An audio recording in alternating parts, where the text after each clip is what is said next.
Hello, सत श्री अकाल जी। Welcome to हरियाली बाय चेरी। आज हम बहुत ही सिंपल इजी टॉपिक के बारे में बात करेंगे और वो है मिट्टी कैसे तैयार करें। जो गार्डन सॉइल होती है, किसी गार्डन, पार्क या फिर फार्म में से हम अगर मिट्टी लेकर आते हैं, क्या हम वो डायरेक्टली यूज़ कर सकते हैं अपने प्लांट्स के लिए to grow different kinds of plants. तो हम मिट्टी तैयार कैसे करते हैं उसकी बात करेंगे। हर अमेंडमेंट का क्या रोल है, कोकोपीट का क्या रोल है, कंपोस्ट का क्या रोल है, वो डिस्कस करेंगे। तो आज समझ लीजिए कि ये बेसिक ऑफ गार्डनिंग की पहली क्लास है। पॉटिंग सॉइल मिक्स बनाने में जो हमारा सॉइल का बेस है वो होगी गार्डन सॉइल। हम इसे गार्डन सॉइल बोलेंगे। ये मिल जाएगी आपको नर्सरी में से या फिर किसी फार्म में से या फिर किसी ग्राउंड पार्क में से। तो ये ऐसी हो जाती है कुछ देर बाद। तो ये कॉम्पैक्ट हो चुकी है, इसमें एयर फ्लो नहीं होगा, तो रूट्स कैसे ग्रो होंगी। इसमें अगर आप पानी डालोगे तो ये पानी भी अंदर नहीं जाएगा। सो दिस इज़ कॉम्पैक्टेड सॉइल। तो फिर जो मिट्टी आप किसी पार्क या फार्म में से लेकर आए हो जो ऐसे कॉम्पैक्ट हो चुकी है, उसको हम अमेंड करते हैं विद कोकोपीट और vermi compost and other things, ताकि वो हमारे जो प्लांट्स हैं उसके लिए उपजाऊ हो सके। Okay, apologies but I need to add this. जो मिट्टी होती है वो it has to be fertile. तो अगर आप पर्माकल्चर फार्म पे चले जाओ, कोई नेचुरल फार्म पे चले जाओ, तो जो मिट्टी आपको वहाँ पे दिखेगी वो सॉफ्ट होगी, कॉम्पैक्ट बिल्कुल नहीं होगी, और उसमें न्यूट्रिशनल एस्पेक्ट पूरा होगा। तो आप डायरेक्टली अपना जो भी प्लांट है वहाँ पे लगा सकते हो। शायद थोड़ी सी कंपोस्ट ऐड करनी पड़े आपको, बट आजकल जो मिट्टी मिल रही है दैट इज़ डिप्लीटेड। उसमें कोई मिनरल्स, कोई न्यूट्रिशनल कंटेंट कुछ नहीं है। That is the reason why we amend it. हम उसमें कोकोपीट, कॉम्पोस्ट, नीम मैन्योर जो भी हम डालेंगे वो इस वजह से डालेंगे क्योंकि वो मिट्टी की जो न्यूट्रिशनल कंटेंट है वो अब डिप्लीटेड है। अब देखते हैं हमारी अमेंडमेंट्स कौन सी हैं। तो जो पहली अमेंडमेंट होगी ये है कोकोपीट। ये पाउडर फॉर्म में ऐसे ही होती है, पाउडर फॉर्म में भी मिल जाएगी, ब्रिक फॉर्म में भी मिलती है। सो ऐसे ये ब्रिक फॉर्मेट में मिल जाती है। इसे हम पानी में भिगोएंगे और फिर ये पाउडर फॉर्म में बन जाती है। सो this is the original form of cocopeat. अब कोकोपीट बनती है कोकोनट हस्क से, और ये हम यूजुअली इसलिए ऐड करते हैं ताकि ये मॉइस्चर रिटेन कर सके। हमारी जो सॉइल है वो बहुत जल्दी पानी ना छोड़े, तो थोड़ा सा मॉइस्चर रिटेन करे, प्लस ये हल्की है। सो कोकोपीट इज़ लाइटर। ये हमारी सॉइल मिक्स को थोड़ा सा हल्का बनाती है। सो यूजुअली जब हम वेजिटेबल गार्डनिंग करते हैं तो 20 to 30% कोकोपीट हम डाल देते हैं। प्लांट्स लाइक सक्यूलेंट या फिर कैक्टस, उनमें हम कोकोपीट यूज़ नहीं करते क्योंकि हम बहुत ज़्यादा वाटर रिटेंशन नहीं चाहते उनकी सॉइल में। सो कोकोपीट भी आप ध्यान से यूज़ करें, हम बहुत ज़्यादा नहीं यूज़ करनी। सो 20 to 30% मैं यूजुअली ये यूज़ करती हूँ अपनी सॉइल मिक्स में। अब जो हमने कोकोपीट डाली, यूज़ की, इसमें न्यूट्रिशनल कंटेंट ज़ीरो है। इसमें कोई भी न्यूट्रिशन नहीं है, NPK कुछ भी नहीं है इसमें। अगर आपकी सॉइल अच्छी जगह से आई है तो इसमें शायद थोड़ा बहुत न्यूट्रिशन हो, बट हमने और थोड़ा सा न्यूट्रिशन डालना है, और उसके लिए हम यूज़ करते हैं वर्मी कंपोस्ट या फिर किचन वेस्ट कंपोस्ट या फिर cow dung manure. This is vermi compost. ये वर्मी कंपोस्ट है। ये डार्क ब्लैक कलर की होती है। इसे हिंदी में केचुआ खाद भी बोलते हैं, एंड ये यूजुअली ऐसे बैग्स में आती है। अब वर्मी कंपोस्ट यूजुअली बैक्टीरिया या फिर पैथोजन से फ्री होती है, so it's a good compost to use for all of your plants. अगर आपने काउ डंग मैन्योर यूज़ करनी है तो प्लीज़ मेक श्योर वो एज्ड और मेच्योर हो। वो आपने फ्रेश काउ डंग मैन्योर बिल्कुल भी यूज़ नहीं करनी, फ्रेश या फिर आधी बनी हुई वैसी आपने यूज़ नहीं करनी। अगर आपने काउ डंग मैन्योर यूज़ करनी है वो पुरानी और वो एज्ड होनी चाहिए।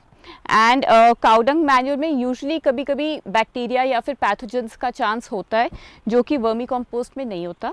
थर्ड है किचन वेस्ट कंपोस्ट, जो आप खुद अपने घर पे बनाते हैं, तो आप वो भी यूज़ कर सकते हैं। Again a very good compost to use.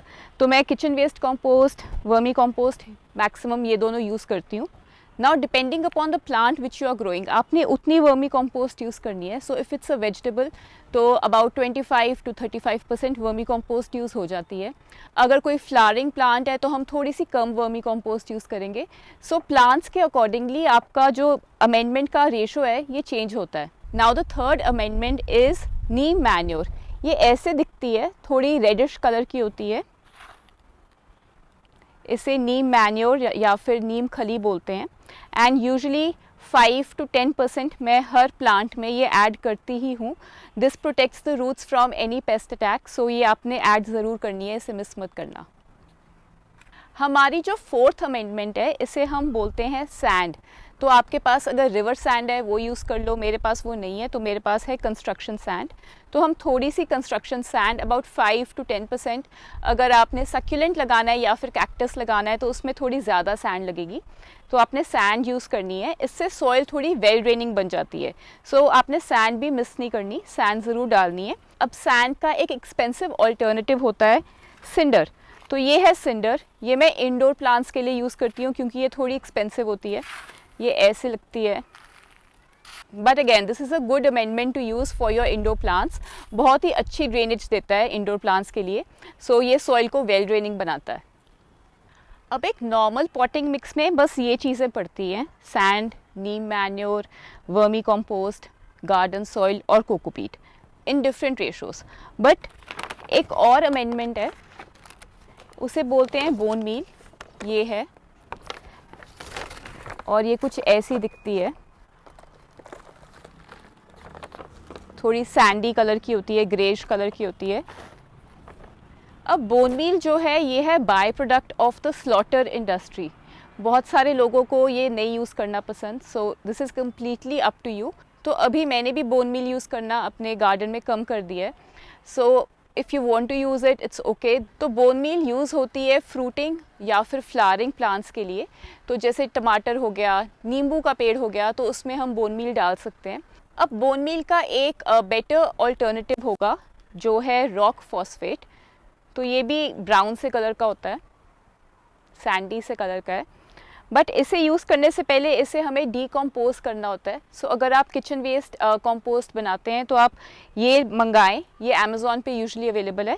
आप मुट्ठी भर के अपनी कंपोस्ट जब आप बना रहे हैं उसमें डालें, और ये भी आपकी कंपोस्ट के साथ डीकम्पोज होगा and then you use that compost. तो उसमें भी इसका असर आ जाएगा. This has to be decomposed before it is used. So this is called rock phosphate. So we've covered all the amendments. Now according to the plant आप अपनी soil mix बना सकते हैं. So अगर आपने vegetable लगाना है तो मैंने हर बारी एक ही soil mix दिया है, equal parts soil, cocopeat, compost और उसमें थोड़ी सी नीम मैन्योर और सैंड. ये मेरा हर सब्ज़ी के लिए एक बेसिक सॉइल मिक्स है. अगर आपने टमाटर लगाना है तो आपने थोड़ी सी उसमें रॉक फॉस्फेट या फिर बोन मील डाल देनी है. तो हर प्लांट के लिए अपना थोड़ा सा अलग सॉइल मिक्स होता है. Now last is seaweed solution. This is called seaweed solution. I buy a big bottle because मेरा garden थोड़ा बड़ा है.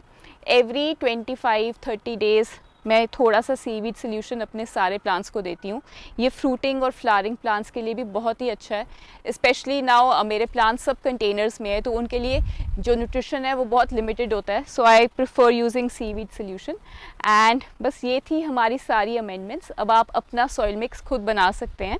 आपको जो पैकेट वाले सॉइल मिक्स हैं वो लेके आने की बिल्कुल ज़रूरत नहीं है. वो बहुत एक्सपेंसिव होते हैं और वो इतने आई थिंक वर्थ इट भी नहीं होते. So make your own soil mix. अपनी खुद से सॉइल तैयार कीजिए और फिर अपने प्लांट्स लगाइए. I hope this video helped you in your gardening journey. Any comments, queries, again you can message me in the comment section. Thank you so much for watching and supporting. Sat Sri Akal.